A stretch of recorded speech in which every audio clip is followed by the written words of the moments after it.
Hello, welcome to RC Nerd. Right, this is a thanks for my 100 subscribers. I'm actually feeling quite chuffed. So, as everybody knows, I don't drink much, so I'm going to open a can of Monster Energy drink.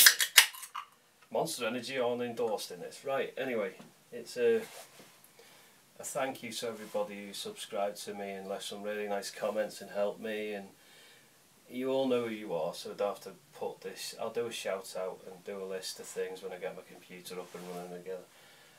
But the biggest find for this year was Hawk, of course. Let's be obvious, Hawk was the one, wasn't it? Let's just pick that up a little bit and there you go.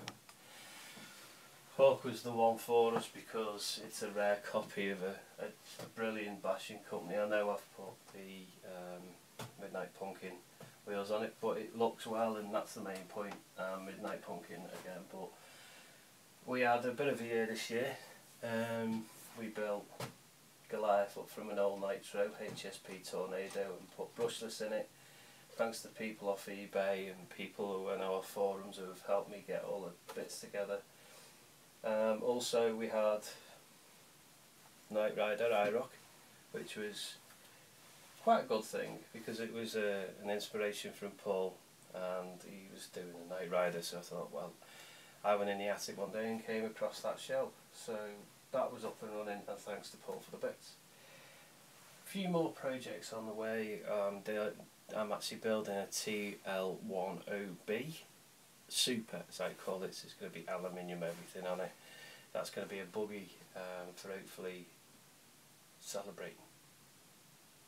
Anyway, literally what I'm going to do now is in the next couple of weeks there'll be some bashing videos because the weather's getting a bit colder but brighter, staying brighter long without going darker with the bad weather we've had. But this is just a shout out. Thank you everybody for 100 subscribers, even if you're into RC or not, and you just subscribe to me because you like who I am. I appreciate it, and hopefully in the next coming months there will be some more reviews on Hawk. As you can see, Hawk is looking goddamn sexy at the moment.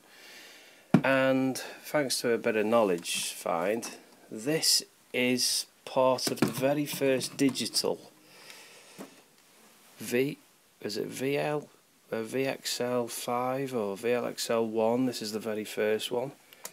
Put your boffins out there. There you go. So, and it works, yeah, so it works.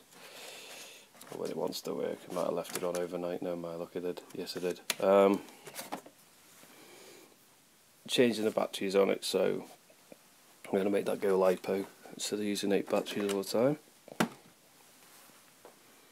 I've got Satan, which is the Bandit, which was another quick buy for buttons. I think I picked her up for about £50, I think it was. Child delivery, about £60 odd it cost. The dearest one.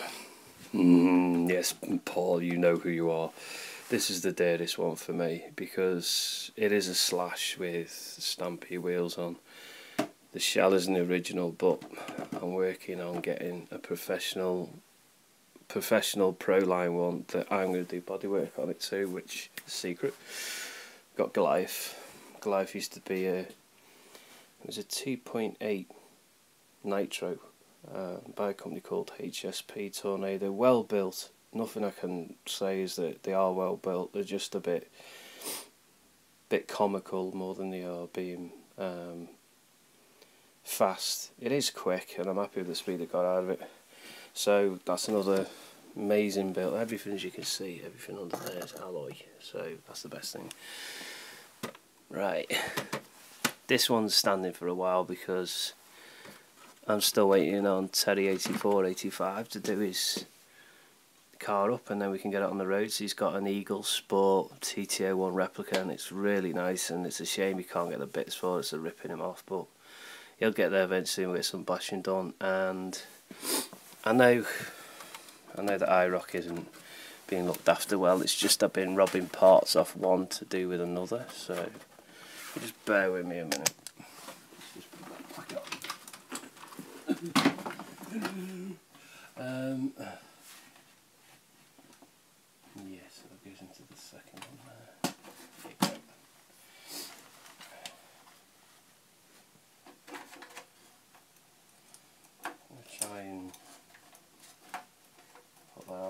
actually did all the buttons up on it as well, because I've done the electrics up on here. I'll just put that on the floor and I'll show you. There you go.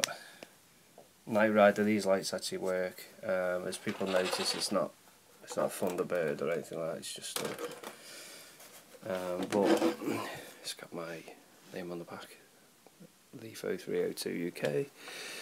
Underneath, as you can see, there's the electronics running the light, and I've got to waterproof them yet, so that's the next job. People asking me, you know, would I sell any of the cars I've got?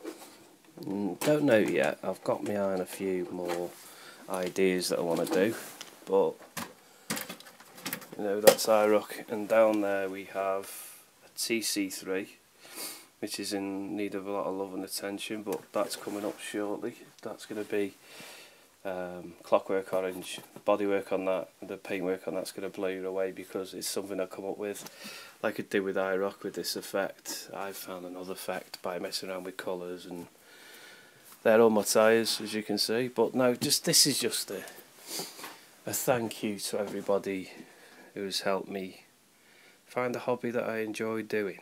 And yes, it can cost a bit, but other times they're on the shelf like they are today, doing nothing.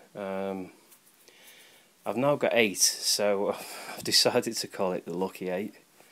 So I'm going to make a symbol up, and the symbol's going to be going in place of where my little watermark is, because this to me is rare. It's the rarest thing I've ever owned by Traxxas. So what I'm going to do is I might put a new motor in it, a Traxxas motor. It's got a stinger in there. It's not very quick. I think it's burnt out through the LiPo testing. But there you go. And as I said, everybody, thank you for subscribing to me. And I will go through all the subscribers in the script. I think the people who I subscribed to, they've actually subscribed back. So I don't know. Well, I'm off now. I'm going to put my coffee machine on and make some more videos. Cheers, everybody. Remember, RC Nerd does it LiPo style.